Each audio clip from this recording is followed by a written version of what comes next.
পবন ভয়ঙ্কর খিস্তিবাজ। গ্রামের মধ্যে সারাক্ষণ সে খিস্তি দিয়ে বেড়ায়, ছোট বড় কাউকে মানে না। খিস্তির কারণে স্কুলের হেডমাস্টার তাকে বহিষ্কার করেছে।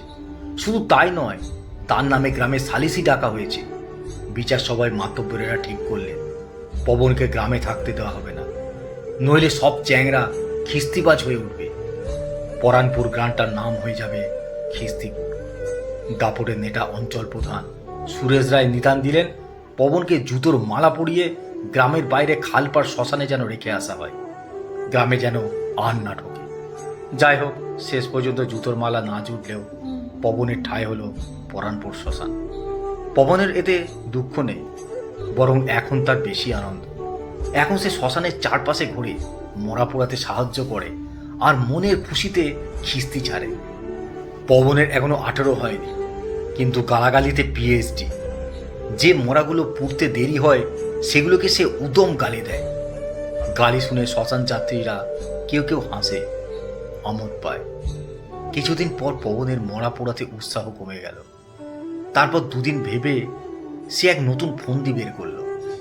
একেবারে ফাঁকা মাঠের মধ্যে শ্মশান থেকে একটু দূরে জনমানবহীন রাস্তার পাশে বিরাট এক বটগাছের তলায় এক চায়ের দোকান খুলে বসলো পবন। চায়ের দোকান থেকে মাঠে যারা কাজ করতে আসে তারা ব্যঙ্গ করতে লাগলো। এই পথ দিয়ে যারা সাইকেল নিয়ে, ভ্যান রিক্সা নিয়ে মোল্লাবের গ্রামের দিকে যায় তারা হাসি হাসি করতে লাগলো। তারা বলতে লাগলো ফাঁকা মাঠে সারাদিনে 50 পয়সাও বিক্রি হবে না। শুধু তাই নয়, পরানপুর গ্রামের লোক পবনের চা দোকানের কথা শুনে তাকে উন্মাদ ভাবতে লাগলো। কিন্তু বিনোদন অতি বিষম বস্তু। যারা মন খুলে প্রাণ খুলে হাসতে চায় সেসব ছাব্বির দল বাইক উড়িয়ে চা খেতে আর খিস্তি শুনতে পবনের কাছে হাজির হতে লাগলো। চা খেয়ে খিস্তি শুনে তারা ধুলোয় গড়াগড়ি দিতে লাগলো। ধীরে ধীরে ছাবড়িদের দৌলতে পবনের দোকানের মহিমা ছড়িয়ে পড়তে লাগলো চারিদিকে। যত দোকানের নাম ছড়াতে লাগলো তত পবনের মুখে বেলাগাম হয়ে উঠতে লাগলো খিস্তি। গালি শুনে মানুষ যে কত আমোদ পায় একবার পবনের দোকানে গেলে, দোকানের ভিড় দেখলে অনুমান করা সহজ হয়। যাই হোক, কয়েক বছরের মধ্যে খিস্তি পবন বেশ পয়সাওয়ালা লোক হয়ে উঠল। আর তখনই এক ঝড়জল আঁধার রাতে ঘটল এক ঘটনা। পবনের বাবা নেই, মা আছেন। তিনি না থাকার মতোই। ভদ্রমহিলা অতি অতি নিরীহ, ছেলের খিস্তিতেও অতিষ্ঠ। তিনি সারাদিনে একবেলা খান, তাও নিরামিষ। বাদবাকি সময় গোপাল পুজো করেন। পবন মায়ের কাছ থেকে কিছু না শিখলেও রাতে শোবার আগে ধ্যান করাটা শিখেছিল। ঝড় জলের রাতে কেরোসিনের হ্যারিকেন নিভিয়ে চোখ বুজে এক মনে ধ্যান করছিল পবন। আর তখনই তার দোকানের বাইরে ধূপ করে কিছু একটা পতনের শব্দ পেল সে। প্রথম ভেবেছিল বটগাছের ডাল ঝুড়ি ভেঙে পড়েছে, অথবা শিয়াল আশ্রয় নিতে এসেছে তার চা দোকানের বারান্দায়। কিন্তু না, কিছুক্ষণ বাদে সে একটা অস্বাভাবিক শব্দ পেতে লাগলো, যেন মনে হচ্ছে বেশ কয়েকজন মানুষ উশৃঙ্খলভাবে কিছু বলার চেষ্টা করছে। পবন আর একবার নতুন করে হারিকেন ধরালো। শ্মশান থেকে কুড়িয়ে আনা ছাতা হাতে বাইরে এলো। বাইরে বেরোতেই হারিকেনের স্বল্প আলোতে সে দেখল বেশ কয়েকজন বয়স্ক লোক। লোকগুলো কাক ভেজা হয়ে গেছে। অন্ধকারে লোকগুলোকে চিনতে পারছে না পবন। হারিকেনের আলো বাতাসের ধাক্কায় এবং বৃষ্টিতে বাধা পাচ্ছে বারবার। লোকগুলোকে দেখেই পবন বুঝল এরা সব মদ খেয়ে বেহুশ হয়ে আছে। শুধু তাই নয়, আনন্দে খিস্তির বন্যা বইয়ে দিচ্ছে।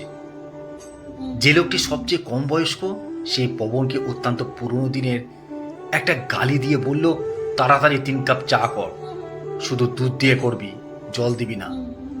বয়স্ক লোক দেখে পবন অত্যন্ত বিনয়ের সঙ্গে বলল, এখন এত রাতে হবে না, বাইরের উনুন ভিজে গেছে, ঘুম পেয়েছে। লোকটি পবনের কথা শুনে অত্যন্ত ক্ষেপে উঠল। ভয়ঙ্কর ভয়ঙ্কর সব গালি দিয়ে দোকান ভেঙে দেবার হুমকি দিতে লাগলো। পবন আর কথা বাড়ালো না। মাথা নিচু করে এক মনে সেই ঝড় বৃষ্টির রাতে চা করে লোকগুলোর সামনে নিয়ে এলো। বৃষ্টি কমে এসেছিল, কিন্তু বজ্রপাত হচ্ছিল খুব। রাতের সেই বজ্রপাতের আলোতে পবন দেখল তাকে যারা তাড়িয়েছিল গ্রাম থেকে, তার মধ্যে দুজন বেশ ফুর্তি করে চা খাচ্ছে। চা খেয়ে লোকগুলো বেশিক্ষণ দাঁড়ালো না। হাসতে হাসতে টলতে টলতে কাদামাকা পথ দিয়ে চলে গেল গ্রামের দিকে। লোকগুলোকে চিনতে পেরে পবনের গা হাত পা জ্বলে যাচ্ছিল। মনে হচ্ছিল দৌড়ে গিয়ে তাদের দু কথা শুনিয়ে আসে, কিন্তু সে তা করল না।